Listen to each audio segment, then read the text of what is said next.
Good morning students. Today we are going to continue our chapter in class 5th of EVS subject, that is a seed tells a farmer's story. Okay. In previous class we already started our this chapter in class 5th. So in this chapter what we discussed, in this chapter what we discuss about the story of one seed and we discuss story of one farmer. Means here Seeds is telling a story about himself also and as well as the farmer also, कि जैसे जैसे technology advance होते गई agriculture purpose से भी, तो जो use होना था हम लोग का अब वो प्रॉपरली नहीं हो रहा है। तो हमने देखा था कि सीड क्या बोलता है कि पहले के टाइम पर हम लोग को किस तरह से स्टोर करके रखा जाता था, एक वुडन बॉक्स में स्टोर करके रखा जाता था साल भर के लिए, और जो जब ज़रूरत पड़ती थी तो हमें वो निकाल कर फिर उसमें फील्ड में यूज़ कर लेते थे। बट क्या हुआ, अब क्या हो रहा, थोड़ा थोड़ा डे बाय डे चेंजेस आते जा रहे हैं। डे बाय डे चेंजेस आने में हमने देखा कि जो बीज है अब ये क्या हो रहा है, उतना यूज़ नहीं कर रहे, मोस्टली किसका यूज़ कर रहे, वीट और राइस का कर रहे। जो कल्टीवेशन भी हो रहा है वो किसका हो रहा है, वीट और राइस का ही हो रहा है। तो धीरे धीरे जो हमारी ग्रोथ होनी चाहिए वो कैसी हो रही, कम हो रही, because no one is giving importance nowadays as comparison to the previous. तो इस तरह से जो सीड है अपनी स्टोरी को बता रहा है। तो today we will continue our this story. So the topic of our this chapter today is more and more expenses. More and more expenses, क्योंकि अब जो धानजी भाई है वो तो फील्ड करता नहीं, अब तो वो फार्मिंग करता नहीं है। अब कौन करता है, उसका जो बेटा है हसमुख, वो क्या करता है, एग्रीकल्चर करता है, फार्मिंग करता है। तो वो क्या है, उसकी जितनी भी एग्रीकल्चर पर्पस में है, एग्रीकल्चर पर्पस में क्या यूज़ करता है, जैसे ट्रैक्टर यूज़ कर रहा है, जो फर्टिलाइज़र से वो इस तरह का यूज़ कर रहा है। मीन्स वी कैन से कि टेक्नोलॉजी एडवांस होने के कारण वो उसका पूरा यूज़ करता है। तो topic name of this chapter is more and more expenses. The next 20 years saw even more changes. Without cows and buffalo, there was no cow dung to be used in the fields as fertilizer. अब क्या बोल रहा है भी, seed क्या बोल रहा है कि अगर अब हम देखें तो सीड इज टेलिंग कि अगर हम अब अगले 20 साल की बात करें तो ऐसा है कि और ज़्यादा चेंजेस आने को मिलेंगे, और ज़्यादा चेंजेस हमें देखने को मिलेंगे। क्योंकि अब जो है एग्रीकल्चर में जो जुताई वगैरह जो भी चीज़ होती थी वो किससे होती थी, काउज और बफेलो से होती थी, या फिर जो ऑक्स रहते थे उनसे होती थी। पर अब क्या होता है, nowadays we are not using the much form of animals. आजकल हम ज़्यादा यूज़ एनिमल्स का नहीं करते हैं, और हमें अब पहले जैसे कि जो कंडे बनाते थे, काउ डंग से जो कंडे बनते थे, उपले बनते थे, वो भी अब हमें देखने को नहीं मिलते हैं। Nowadays we are using much of fertilisers का हम ज़्यादा से ज़्यादा यूज़ कर रहे हैं। Hasmukh had to pay expensive fertiliser. The new kinds of seeds were such that crops were easily affected by harmful insects. तो जो धानजी भाई का बेटा है हसमुख क्या करता है, बहुत सारे जो फर्टिलाइजर्स होते हैं उनका यूज़ ज़्यादा करता है। जैसे कि जो नए टाइप्स के सीड्स आ रहे हैं, जो नए प्रकार के बीज आ रहे हैं मार्केट से, हमें क्या मिलते हैं, इजीली अवेलेबल हो जाते हैं सीड्स। तो क्या होते हैं, मार्केट से उसे लेकर आते हैं, और वो जो बीज जहाँ पर जो सी फील्ड में उन्हें उगाना रहता है उस फील्ड में क्या कर देते हैं, उगा देते हैं, और उससे क्या होती है, फसल उगने लगती है। तो जो सीड्स हैं क्या हो रहे हैं, नए तरह के सीड्स आ रहे हैं जिसकी वजह से काय में कन्वर्ट हो जाते हैं, क्रॉप्स में कन्वर्ट हो जाते हैं। और जब ये सीड्स जब क्रॉप्स में कन्वर्ट हो जाते हैं तो ईजिली कैसे अफेक्ट होते हैं, ये ईजिली कैसे अफेक्ट होते हैं, हार्मफुल इंसेक्ट्स, जो कि कहीं ना कहीं फसलों को क्या करते हैं, हार्म करते हैं। ऐसे कीड़े मकोड़े, ऐसे छोटे छोटे कीड़े होते हैं जो कि क्या करते हैं, फसलों को नष्ट करते हैं। Medicines had to be sprayed on the crops to keep away the insects. Oh, what a bad smell and this had and how expensive they were. तो what seed is telling, seed क्या बोल रहा है कि इस पे इतना ज़्यादा खर्चा होता है, इतना ज़्यादा पैसा लगता है, और जिस तरह से जब ये फर्टिलाइजिंग करते हैं क्रॉप्स पर तो क्या होता है, इसकी बहुत ज़्यादा स्मेल आती है, जिसकी वजह से कि इसको कंट्रोल करना बहुत ज़्यादा मुश्किल हो जाता है। और ये कितना एक्सपेंसिव है, मतलब कि इसको कह सकते हैं कि एनी हाउ ये क्या एक्स्ट्रा वैकेंट फॉर्म में जा रहा है, मतलब कि बिना फिजूल खर्च में ये वेस्ट हो रहा है, जो भी पैसा हो रहा है वो हमारा फिजूल खर्च में हो रहा है। The canal water was not enough for the new crops. All the farmers used pumps to lift water from deep under the ground. Now what seed is saying? Seed क्या बोल रहा है कि जो कैनल वाटर, अब जो नहर है या फिर जो नदियों का पानी है या जो पॉन्ड्स का पानी है, अब भी वो ज़्यादा से ज़्यादा यूज़ में हम क्यों नहीं कर पाते हैं, क्यों नहीं कर पा रहे हम ज़्यादा से ज़्यादा इसका यूज़? क्योंकि अब जो है हमें पानी भी उतने अमाउंट में नहीं मिलता है जितना कि पहले के कंपैरिजन में मिलता था। और आजकल जितने भी किसान हैं वो किसका यूज़ करते हैं? हर कोई अपने खेती में क्या करता है, ट्यूबवेल करवाता है, बोरिंग करवाता है, जिसकी वजह से उनको क्या मिले, पानी मिले। तो जिसकी वजह से हर कोई जो फार्मर्स रहता है वो किस पर डिपेंड है, अब बोरिंग ट्यूबवेल वगैरह पे डिपेंड है। और इसके लिए क्या होता है, बहुत सारा एक्सपेंसेस लगता है, बहुत सारा पैसा लगता है। ऐसा नहीं कि बस थोड़े पैसों में ये जो हमारी जो डीप वाटर अंडरग्राउंड होती है वो हो जाती है। इसके लिए हमें बहुत सारा पैसा खर्च करना पड़ता है, लोन्स भी लेने पड़ते हैं बैंक वगैरह से। तो जो बीज है वो बोल रहा है कि अगर हम ये देखें तो आजकल जो पैसा है वो बहुत ज़्यादा लग रहा है, पहले के टाइम पे इतना कुछ नहीं लगता था। Whatever little profit was made was used to repay the loan। अब जितना उन लोग को प्रॉफिट मिल रहा है, प्रॉफिट तो मिलता है, ठीक है, समझ में आ रहा, प्रॉफिट तो मिलता है, पर कहीं ना कहीं उन्हें क्या करना पड़ता है, जो उन्होंने बैंक से पैसा लिया रहता है या फिर किसी और से पैसा लिया रहता है, वी कैन से लोन जो लिया रहता है उसको कहीं ना कहीं क्या करना रहता है, उन लोग को फिनिश करना रहता है। अगर they will not complete the loan तो उन पे क्या लग जाएगा, इंटरेस्ट लगेगा, जिससे और ज़्यादा एक्सपेंसेस आ जाएगा। Then but there was little profit, everyone was growing cotton, so the cotton prices were not as high as before। now अब जैसे कि जो हम कपड़े पहनते हैं, जैसे वी आर एवरीवन देख सकते हैं, हर कोई देख सकता है कि अलग अलग टाइप के कपड़े रहते हैं। जो फैब्रिक होता है कॉटन का रहता है, सिल्क का रहता है, या फिर हम कह सकते हैं कि different types of the fabric material is available nowadays. अब जो ज़्यादा खेती हो रही है वो कॉटन की बहुत होती है। कॉटन जो रहता है वो बहुत ज़्यादा प्रॉफिट भी देता है, कॉटन प्रॉफिट भी देता है। पर कॉटन की प्राइस क्या है आजकल, क्या हो रहा है, maximum farmers are doing the farming of the cotton, जिसकी वजह से जो उसकी पहले की जितनी प्राइस थी अब वो क्या हो गई, कम घट कर क्या हो गई, कम हो गई है, अब घट चुकी है, क्योंकि nowadays everyone is doing the farming of the cotton.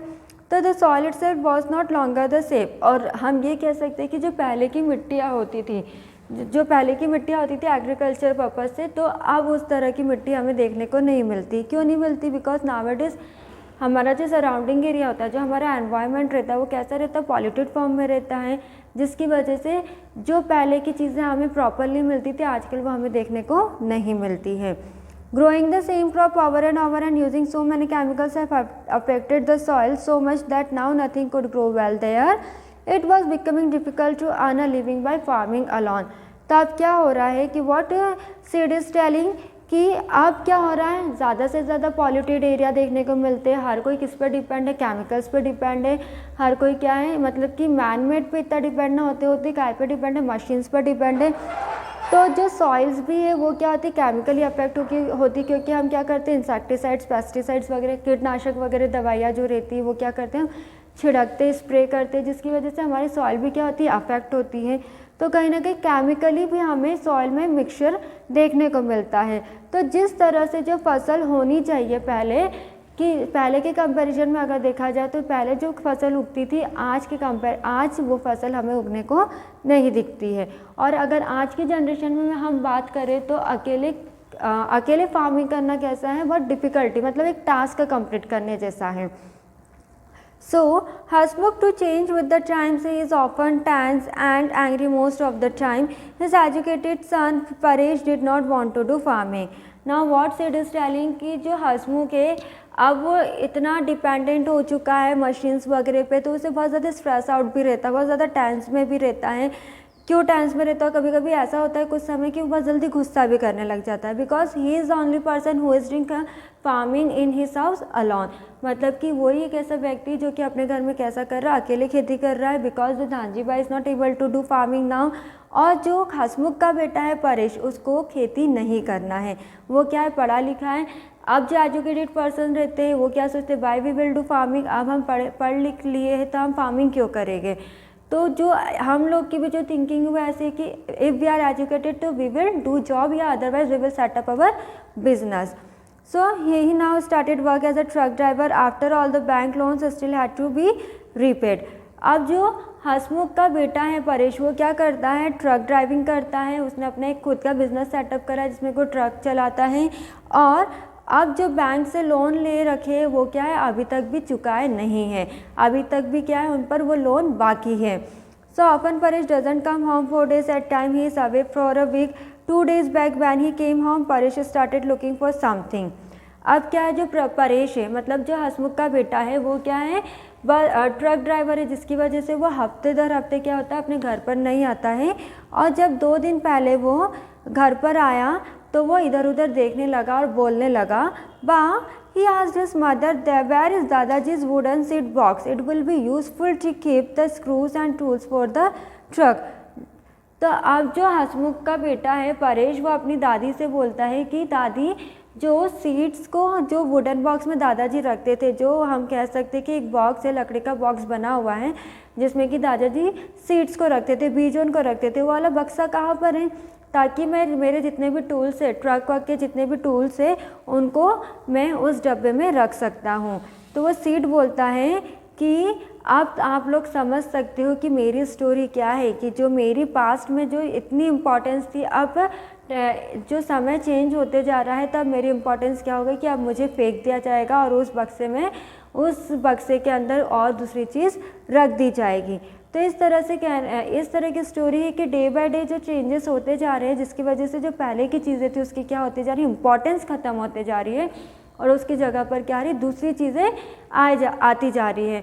और जो पहले हम लोग सुखी से मतलब कि सीट बोल रहा है, जो पहले फार्मर्स जो सुखी से आराम से खेती कर सकते थे, अब वो कैसे करते हैं, स्ट्रेस्ड आउट होके करते हैं, बहुत ज़्यादा फ्रस्ट्रेटेड फॉर्म में करते हैं, क्योंकि उनको प्रॉफिट तो मिलता है पर किस बेसिस पे प्रॉफिट मिलता है, बहुत ज़्यादा टेंशन होने के कारण, जैसे कि किसी से उन्होंने लोन लेकर रखा है या फिर उन्होंने कुछ बड़ी मशीन्स भी ली है। तो ऐसा नहीं कि हर कोई क्या कर सकता है, कैश से ले सकता है, कुछ ना कुछ जो लोन लेकर भी कर सकते हैं। तो जो फार्मिंग हो रही है वो कहीं ना कहीं क्या हो रही है, बहुत ज़्यादा एक्सपेंसिव फॉर्म में हो रही है, क्योंकि अब जो मैन है वो किस पर डिपेंड है, टेक्नोलॉजी पर डिपेंड है। Understood this much the story of the seat, more expenses and more expenses. So this is the story of Dhanji Bai and his family. Here is short type of a story जो कि है भास्कर भाई के farm की story, जो कि कहाँ पर है, गुजरात के देहरी विलेज में है। ठीक है, तो let us start our this story. As we enter his farm we were surprised that there were dead leaves, wild plants and grass everywhere. Some of the tree branches had seemed so dry. अब क्या हुआ है, जैसे कि अब farm house होता है, farm house में वो कुछ लोग थे जो कि गए थे भास्कर भाई के फार्म हाउस में, तो वो लोग देख के बहुत ज़्यादा सरप्राइज़ हो गए थे, मतलब कि कह सकते हैं अचंभित हो गए थे या फिर शॉक हो गए थे। क्यों हो गए थे, क्योंकि जैसे वो फार्म हाउस में एंटर हुए तो उसमें क्या हुआ, बहुत सारी उन्हें सूखी पत्ती देखने को मिली, और जैसे जंगली प्लांट्स होते हैं जिनका कि हम यूज़ नहीं कर सकते, फ्रूट्स में यूज़ नहीं कर सकते, वेजिटेबल्स में यूज़ नहीं कर सकते, ऐसे टाइप के प्लांट्स उन्हें देखने को मिले।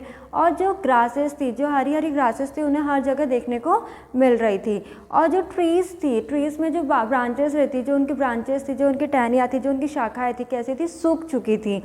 सो as if eaten by insects, और कुछ ऐसी ब्रांचेस थी जो कि कीड़ों मकोड़ों के द्वारा क्या कर ली गई थी, खा ली गई थी। At places we saw some plants with colourful leaves, why this Bhaskar Bai said where croton plants which gave him a signal when the soil became dry. अब क्या थे, कुछ उन्हें ऐसी कुछ चीज़ें देखने को मिल रही थी, पर कुछ ऐसी चीज़ें थी जो कि जो प्लांट्स थे, जो ट्रीज थे, वो अभी भी कैसे थे, हरे भरे थे। तो जो कुछ लोग वहाँ पर भास्कर भाई के फार्म पर गए थे, तो उन्होंने पूछा कि ऐसा क्यों है कि कुछ जो ट्रीज है बहुत ही सूख चुके हैं और जो कुछ ट्रीज है वो अभी तक भी कैसे हैं, हरे भरे हैं। तो भास्कर भाई बोलते हैं कि बिकॉज ऑफ द सॉइल। ये टोटली डिपेंड काय पे रहता है, सॉइल पर डिपेंड रहता है। अगर सॉइल पूरी तरह से कैसे हो जाती है, सूख जाती है, जिसकी वजह से जो उस पर चीज़ें बोई होती है, जो उस पर फसलें बोई होती है, जो उस पर पेड़ पौधे बोए होते हैं, वो भी क्या हो जाते हैं, सूख जाते हैं। We were surprised how he explained that the roots of the croton do not go deep into the ground। तो अब वो सब लोग सुन के क्या सरप्राइज हो गए कि ऐसे कैसे, मिट्टी अगर सूख जाएगी तो जो फसल है वो या फिर जो पेड़ पौधे वो भी कैसे सूख जाएंगे। तो भास्कर भाई उनको बोलने लगे कि जो जड़ें रहती है पेड़ पौधों की, वो कैसी रहती है, पूरी अंदर तक रहती है, पूरी अंदर तक की बिछी रहती है, जिसकी वजह से जो भी उनको न्यूट्रिशन मिलता है प्लांट्स को, तो किस पर डिपेंड रहता है, रूट्स पर डिपेंड रहता है। तो so when the top layer of the soil becomes dry the croton leaves bend and become limp. तो जब जो पेड़ पौधे की जो टॉप लेयर होती है, मतलब कि जो मिट्टी रहती है, अगर वो पूरी तरह से सूख जाएगी तो जितना भी पोर्शन है प्लांट्स का या फिर जितनी भी चीज़ें फसलें की वो भी क्या हो जाएगी, ऑटोमेटिकली क्या हो जाएगी, सूख जाएगी। We found the soil soft and crumbly. We could see a tall coconuts tree full of fresh coconuts. We thought he must be using some special fertilizers. अब वो क्या बोल रहे हैं कि हम जब भास्कर भाई के फार्म में गए थे तो हमने वहाँ पर एक कोकोनट ट्री भी देखा, एक नारियल का पेड़ देखा जो कि काय से भरा हुआ था, पूरा फ्रेश ऑफ कोकोनट से, उसमें क्या लदे हुए थे, एकदम कोकोनट्स लगे हुए थे। हमने सोचा कि हो सकता है इनको उगाने के लिए कुछ स्पेशल टाइप के फर्टिलाइजर्स यूज़ करे होंगे। तो Bhaskar bhai said he does not buy any fertilisers made in factories, his soil is fertile because of all the dried leaves we slowly rot and mix it. तो भास्कर भाई बोलते हैं मैं कभी भी अपनी फसलों के लिए फर्टिलाइज़र का इस्तेमाल नहीं करता जो भी फैक्ट्री में बनी रहती है। मेरी जो ज़मीन है, जो मेरी मिट्टी, वो कैसी उपजाऊ है, ठीक है, जिसमें कि मैं उनको प्रॉपर तरीके से क्या करता हूँ, उनको जितना भी न्यूट्रिशन चाहिए रहता है मैं उनको प्रॉपर अमाउंट में देता हूँ। और इसी वजह से जो मेरे पेड़ पौधे रहते हैं वो कैसे रहते हैं, फ्रेश फॉर्म में रहते हैं और सूखते नहीं हैं। He dug the soil a little and told us to look, we saw thousands of earthworms, These are my soil's best friend, he said. Now what he is telling कि मैं क्या जब वो जो भास्कर भाई थे उन्होंने क्या बताया कि सी टू माई सॉइल, मेरी मिट्टी को देखो, जब इसको खोदोगे तो इसमें बहुत सारे आपको अर्थवॉर्म देखने को मिलेंगे, और जो अर्थवॉर्म रहते हैं वो क्या रहते हैं, सॉइल के फ्रेंड्स रहते हैं। तो कैसे सॉइल के फ्रेंड्स रह सकते हैं, तो Bhaskar bhai is telling the earthworms after the soil as they keep digging underneath to make a tunnel. जब अगर हम मिट्टी में अर्थवॉर्म को डालते हैं तो वो क्या करते हैं, मिट्टी को क्या करते हैं, उसमें जितना भी मतलब कि वो मिट्टी को क्या प्रोवाइड करते हैं, सॉफ्टन प्रोवाइड करते हैं, बहुत ही ज़्यादा नमी प्रोवाइड करते हैं। नमी प्रोवाइड करने के साथ क्या करते हैं, जितनी गहराई तक की अर्थवॉर्म को जाना रहता है उतनी गहराई तक की हो जाते हैं, जिसकी वजह से जो मिट्टी रहती है किस फॉर्म में हो जाती है, सॉफ्टन फॉर्म में हो जाती है। And in this way air and water can easily get into the soil, और जिसकी वजह से जो एयर और वाटर रहती है वो ईजिली सॉइल के कॉन्टेक्ट में आती है, और जितने भी पेड़ पौधे रहते हैं वो क्या होते हैं, अच्छे से उग जाते हैं। So Praveen told us about his uncle in the city who has dug a pit in this garden. He puts dried leaves in the pit along with all the kitchen waste, peels of vegetables and fruits and leftover food. He also has earthworm in the pit. They turn the waste into compost, so his uncle gets food fertilizer without spending extra money.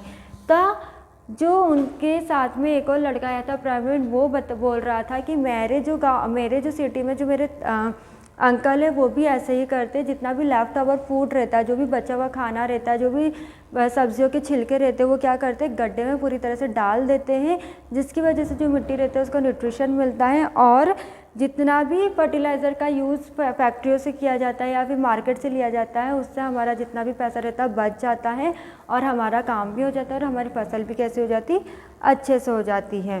तो कहने का जो है, ये story इसलिए बताई गई थी कि जो एक्सपेंसेस हम करते हैं, जिस तरह से फर्टिलाइज़र्स के ऊपर हम करते हैं, तो नेचुरल वे में भी हम फर्टिलाइज़र्स का यूज़ कर सकते हैं, with the help of the peels, with the help of the dried leaves, with the help of the dried leaves से भी कर सकते हैं, with the help of the vegetable peels and with the help of fruit peels. इन सब से हम fertilisers का यूज़ कर सकते हैं, और हमारी जो सॉइल है वो भी कैसी रहेगी, सॉफ्टन फॉर्म में होगी, तो जो हमारी फसल होगी उसमें कीड़े मकोड़े नहीं लगेंगे। Understood this much everyone, Bhaskar भाई farm, Dhairi village. So today we discuss about the more and more expenses, कि किस तरह से जो एग्रीकल्चर में, किस तरह से जो किसान होते हैं वो अपना मनी को कहीं ना कहीं वेस्ट कर रहे हैं।